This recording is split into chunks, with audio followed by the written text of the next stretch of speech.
Hallo aan al die graad 4 tot 7 kinders. Ons begin weer met die Sondagskool vir die jaar. Kyk 'n bietjie na hierdie video's wat ek vir julle stuur en antwoord die vragies. Julle sal dit baie geniet. Baie jare gelede was die Israeliete slawe gewees in Egipte land. Daar moes hulle vir die farao of die koning van Egipte werk. Kyk hoe swaar dra hulle aan daardie blokke. Selfs die ou manne moes werk. Maar God was jammer vir sy mense gewees en hy het onthou dat hy vir hulle beloof het dat hulle vry mense sal wees en dat hulle in hulle eie land sal bly.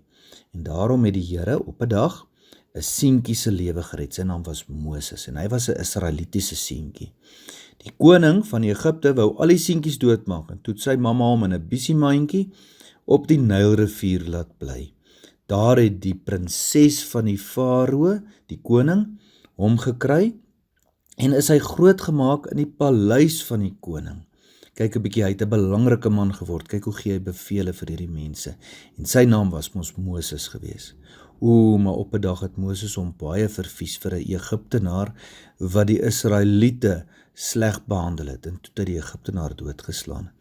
Die farao het dit gehoor en het sy soldate gestuur om vir Moses te vang en toe moet Moses na die woestyn toe vlug.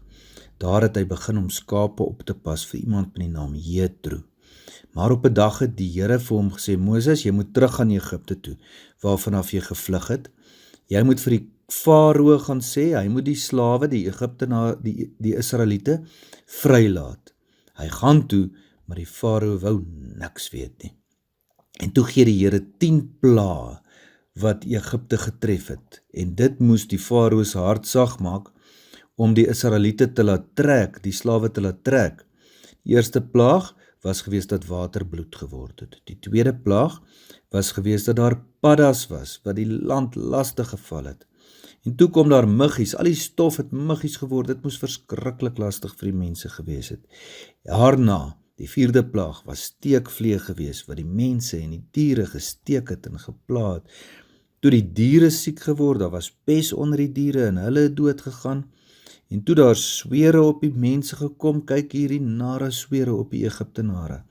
En daarna het daar vreeslike storms uitgebreek en het dit groot haal gehaal. Party mense is selfs dood, kyk agter in die agtergrond, die groot storm, hoe blits dit daar agter. En nog daarna het daar sprinkane gekom, wat die oeste opgevreet het, nadat dit gehaal het, alles wat oorgebly het, opgevreet het. En toe word dit vir 3 dae pikdonker. Maar na al hierdie pla, wou die farao nog steeds nie, dat die Israeliete na hulle eie land toe trek nie. En dis toe dat die Here sê, nou moet ek ongelukkig 'n groot volgende plaag stuur. Al die eersgeborenes, die seuns wat die oudste is, sal doodgaan as gevolg van 'n siekte, maar nie die Israelitiese eersgebore kinders nie. Al wat die Israeliete moet doen is, hulle moet met 'n takkie bloed aan hulle huise se deurkosyne smeer en dan moet hulle ete eet met ongesuurde brood en lamsvleis. En dan sal die Egiptiese kinders begin doodgaan en dan sal die farao se hart sag genoeg word om die Israeliete te laat trek. En dit het net so gebeur. Kinders het siek geword en toe die eerstes begin doodgaan het die farao gesê, trek asseblief tog net, ek moes lankal na julle God geluister het. En toe trek die Israeliete. Maar het was nie lank gewees nie, toe kom hulle by die Dooie See, of eintlik die Rooi See. En daar by die Rooi See, kon hulle nie verder deurtrek nie. En dis toe dat God dit vir hulle moontlik maak om deur te trek, kyk 'n bietjie daar, het die water oopgekloof, dat 'n pad reg deur hierdie see gekom. En toe trek hulle deur. Maar is nie lank nie. Toe die farao sy soldate gestuur om hulle te kom vang, en toe die farao sy soldate verdrink, toe die Here die see weer laat toegaan het. En van daar af het die Israeliete nou vir 40 jaar deur die woestyn getrek op pad na hulle beloofde land toe.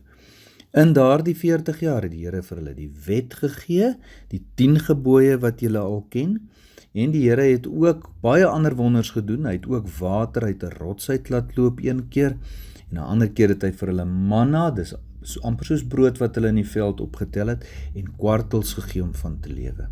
Moses is uiteindelik dood in die woestyn van ouderdom, en toe het 'n jong man oorgeneem, sy naam was Joshua, hy het die leier geword, En Joshua het uiteindelik die Israeliete deur die Jordaanrivier laat trek in die beloofde land in. Kyk, hier trek hulle ook deur die Jordaanrivier en die rivier is ook droog soos wat die see daai tyd droog geword het.